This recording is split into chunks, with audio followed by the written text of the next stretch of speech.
Welcome to the Faster, Easier, Better show with your hosts LeeSilber and Ellen Goodwin. Ellen Goodwin, along with my co-host LeeSilber, the man with the plan. The man with a plan. That sounds like a James Bond movie. Was there one? Have you ever asked this where, like, someone said, if you're in a courtroom, who do you identify with most? The defense attorney, the prosecutor, the person on the stand testifying, the witness, or the criminal, or the jury? And it says a lot about you, right? Yeah. And so what I've always visualized myself as a guy who knows where he's going and has a plan to get there. I agree. That's how I see you. Yeah. It's hard to plan when you don't have an idea of where things are going. It's making it a little more difficult to plan. And so it used to be, we would say, I am just so busy just trying to keep up with everything. I don't have time to plan. I'm just doing what's right in front of me. I got to get this stuff done. My boss is on my back. I got the kids, needing to have this done. And I've got my own things I need to get done and all that, and so you're just basically doing what's right in front of you. And if you keep doing that long enough, you're just kind of you're not getting ahead. You're just staying afloat. You're staying up at pace. So as the goal guru, the goal man, I used to have a license plate that said the goal man or goal man. Did you? Yeah, I got pulled over and this guy's like, hey man, will you sign my soccer ball? I'm like, what? I'm not a soccer player. Look at me. Do I look like a soccer player? I'm the goal man. So I'm a planner. That's awesome. So I would say, look, we're not going to be doing the 5-year plan. We're not going to be doing the 4-year plan. Do I need to keep going? You get what I'm saying. We get that, yeah. Half a year plan. And so for long-range planning now, I would this is my advice, is you probably know, okay, we're going to be, I'm on vacation, maybe, possibly.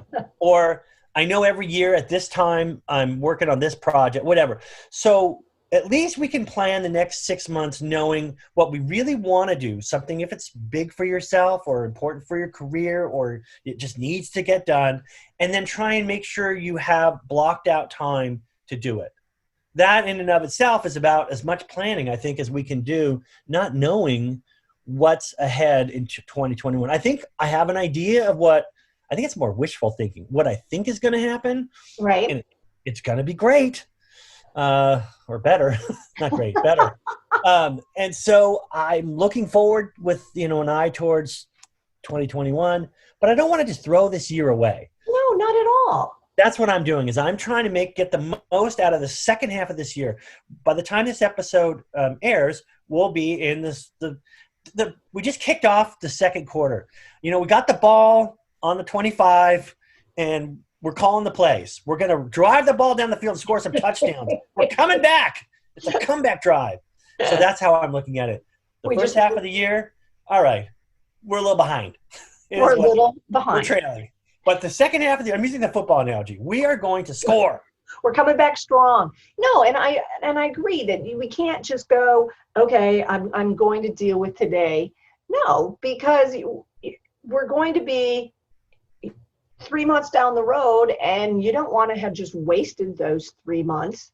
I know that I saw a thing the other day where someone was talking about, we've been in quarantine. She'd been in for like 14 weeks. And she's like, well, I've lost 14 pounds. And I'm like, well, damn.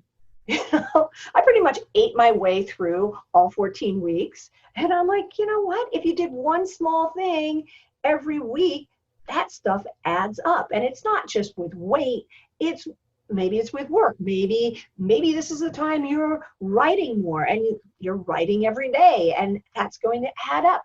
Maybe it's exercise. And we've talked about, I'm doing squats every day. Just all I have to do is 10 squats to get a sticker on my little star chart. But you know what? That adds up. And so even now when we're not sure what it looks like in the long term, our daily actions still matter. And I think that's what we have to keep in mind. And we can have a goal and we can go towards that.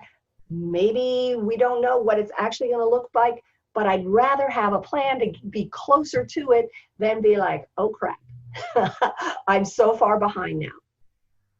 it's funny you said. I was just, as you were speaking, I'm thinking I know exactly what she's talking about, and I would say the same exact thing.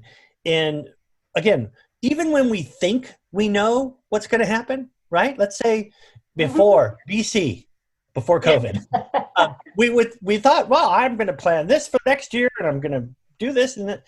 And honestly, we really were fooling ourselves in thinking that we had control over everything. But I would say, if we just think about, what do we want to do by the end of the year? Let's just keep it to that little compartment of just these next 5.5 months. We are going to make better decisions during each of those days leading up to that if we know what is important. It's so easy to say no, not easy, but we can say no to someone else when we have a yes to ourselves. You know what? I'd love to help you, but I'm working on this, and it's important. Exactly. And make sure I do that. I mean, we are more likely to put aside some time, put in the effort, and put ourselves first if we know, in general, what we're doing in the future. And when I say future, I mean tomorrow. Or tomorrow. Absolutely. So don't discount your days. Keep planning ahead. Know that what you do counts and matters, because every day counts. Please take the time to like, review, subscribe to our channel, and then make sure you're back with us again next week for another episode of the Faster, Easier, Better Show.